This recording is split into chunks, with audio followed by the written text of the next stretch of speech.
రేపు 3 రాష్ట్రాల అసెంబ్లీ ఎన్నికలకు పోలింగ్ జరగనుంది. అస్సాం, కేరళం రాష్ట్రాలతో పాటు పుదుచ్చేరి కేంద్రపాలిత ప్రాంతానికి పోలింగ్ జరగనుంది. అస్సాంలోని 126 అసెంబ్లీ సీట్లకు జరిగే పోలింగ్కు అంతా సిద్ధమైంది. 722 మంది అభ్యర్థులు బరిలో ఉన్నారు. అధికార ఎన్డీఏ, ప్రతిపక్ష కాంగ్రెస్ కూటములు ప్రధానంగా పోటీ పడుతున్నాయి.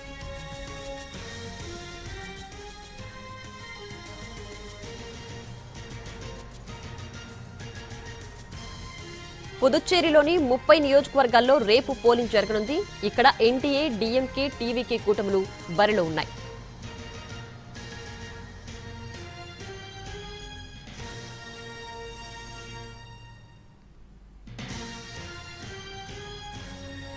కేరళంలో 3 కూటములు తలపడుతున్నాయి. సిపిఎం నేతృత్వంలోని ఎల్డీఎఫ్, కాంగ్రెస్ నేతృత్వంలోని యూడీఎఫ్, బీజేపీ నేతృత్వంలోని ఎన్డీఏ పోటీ పడుతున్నాయి.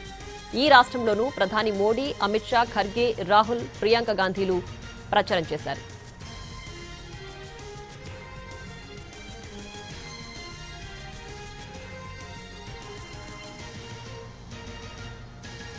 అతిరథ మహారథ నాయకుల క్యాంపెయిన్తో కేరళ హోరెత్తింది. వామపక్షాల నుంచి సీఎం పినరై విజయన్ అంతా తానై ప్రచారం చేశారు. కాంగ్రెస్ నుంచి రాహుల్ గాంధీ, ప్రియాంక సహా కీలక నాయకులు క్యాంపెయిన్ నిర్వహించారు. బీజేపీ నుంచి ప్రధాని నరేంద్ర మోడీ కూడా అనేక జిల్లాల్లో క్యాంపెయిన్ చేశారు. తెలంగాణ నుంచి సీఎం రేవంత్ రెడ్డి సహా మంత్రులు శ్రీధర్ బాబు, పొంగులేటి శ్రీనివాసరెడ్డి ప్రచారం చేశారు. క్యాంపెయిన్లో నేతల మాటలు తూటాల్లా పేలాయి. అభివృద్ధి, సంక్షేమం జోడెద్దులుగా సాగుతున్న స్థిరమైన ప్రభుత్వం కావాలో, అస్థిర ప్రభుత్వం కావాలో తేల్చుకోవాలని ఓటర్లకు పిలుపునిచ్చారు సీఎం విజయన్. ఎల్డీఎఫ్, బీజేపీ దొందేనని రాహుల్ గాంధీ విమర్శలు చేశారు. కాంగ్రెస్ హయాంలోనే కేరళ అభివృద్ధి చెందిందని వ్యాఖ్యానించారు. అటు హిందుత్వ అజెండాతో పాటు అన్ని వర్గాలను ఆకట్టుకునేలా బీజేపీ వ్యూహాలు వేసింది. ఎల్డీఎఫ్, యూడీఎఫ్ ఒకటేనని, ఒక రాష్ట్రంలో కలిసి మిత్రులుగా, మరో రాష్ట్రంలో ప్రత్యర్థులుగా పోటీ చేయడం ఈ 2 కూటములకే చెల్లుతుందని బీజేపీ విమర్శిస్తోంది. సిద్ధాంతాలను పక్కన పెట్టి బీజేపీ, సిపిఎం పార్టీలు చేతులు కలిపాయని కాంగ్రెస్ కౌంటరిస్తోంది.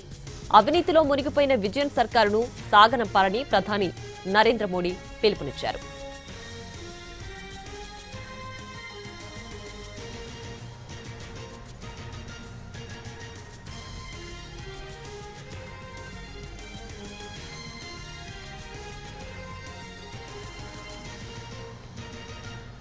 నార్త్ ఈస్ట్ రాష్ట్రం అస్సోంలోనూ మైకులు మూగబోయాయి.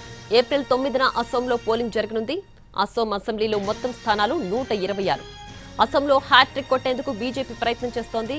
ఇక్కడ బీజేపీ ఒంటరిగానే పోటీ చేస్తోంది. 69 నుంచి 73 సీట్లు గెలుచుకునే అవకాశం ఉందని సర్వే సంస్థలు చెబుతున్నాయని కాషాయ దళం ధీమాగా ఉంది. మరోవైపు కాంగ్రెస్ పార్టీ 22 నుంచి 26 సీట్లకు పరిమితమవుతుందని అంచనా వేసింది.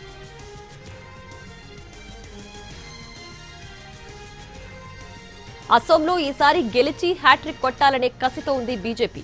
జాతి, మాటి, భేటీ అంటే జాతి, భూమి, ఇళ్లు అంటూ స్థానిక ఓటర్లపై ఫోకస్ చేసింది. అక్రమ వలసలు, ఎన్ఆర్సీ అప్డేట్, సీఏఏను హైలైట్ చేస్తోంది.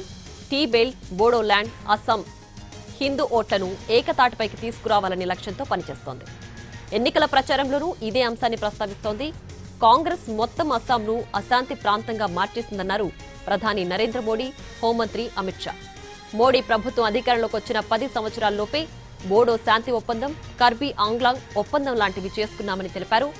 అయితే అస్సోంను సర్వనాశనం చేసిన ఘనత బీజేపీదేనని కౌంటర్ ఇచ్చారు రాహుల్ గాంధీ. ప్రశాంతమైన అస్సోంలో అశాంతి రాజేసిందని విమర్శించారు.